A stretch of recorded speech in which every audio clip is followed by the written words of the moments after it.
Lorraine Warren es la protagonista real de la historia del Conjuro. Y estamos con ella. Lorraine, thanks for your time. Thank you. Congratulations for the story, because it's amazing. Yes. But let's go to the beginning. How did you discover your gift? I was about 7 years old, and I was being educated in private Catholic girls' schools. And I began to see lights around people. I didn't know what those lights were. And I told one nun, "Your lights are brighter than Mother Superior's." "What lights?"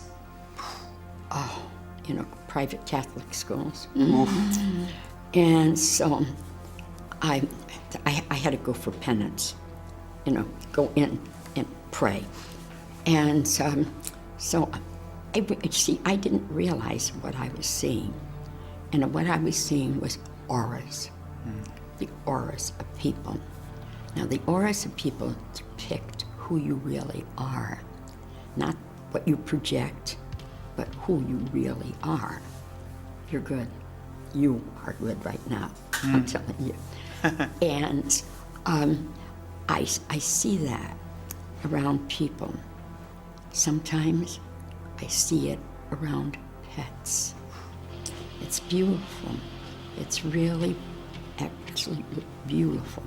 Now, when I go in to investigate homes, to go where haunting phenomena is taking place, such as this case in Rhode Island, then it's very helpful. Yeah. That I can see and realize what is going on at that time. Now, why I have this gift, I really don't know. There's nobody in my family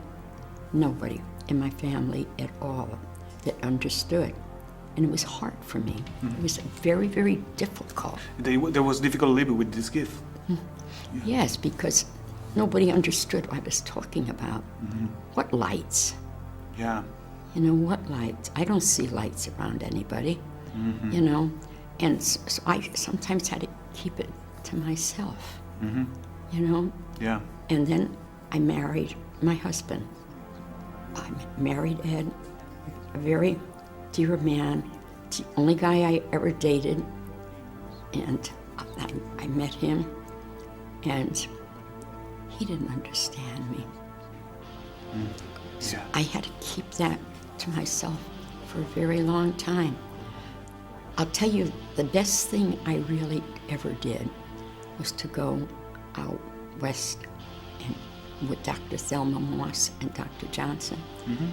And they put me in this kind of a cabinet to test my ability. Yeah. And I came out very high, above average. I didn't care about getting a report back from it. I knew who I was. I didn't need to prove it to myself.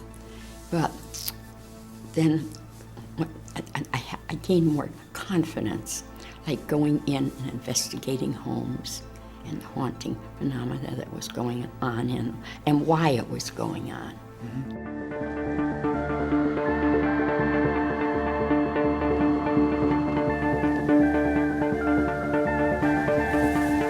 In this case, do you remember what was your first impression when you meet the family?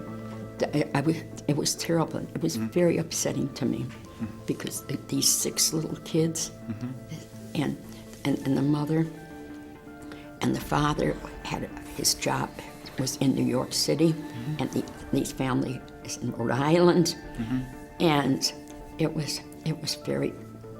And I remember going down like in the basement because my husband had gone down there with a professor that wanted to see what was going on. And he had never experienced anything like that, and he wanted to see it for himself. So he went down. So I walked down, and he was having a conversation with this man. And so I walked upstairs, and as I walked up this creaky stairs to go to the next level, there was a room that was there was no windows on 3 sides, and there was a window just down. And I looked in the corner, and there was this gross-looking thing that it scared me, and I blessed myself, and said, in the name of Jesus Christ, go back to where you came from. Yeah. You're very kind, and the last question is very important. Do you see something around me? No, I don't. You've got a very good aura. Oh, thank you very much. So you seem, let me ask you, you're a family man. Yeah. And you're a good one, and you believe in God. Yeah. That's what I see. Okay, thank you very much. Thank you very much. It's a pleasure. Thank you, my dear.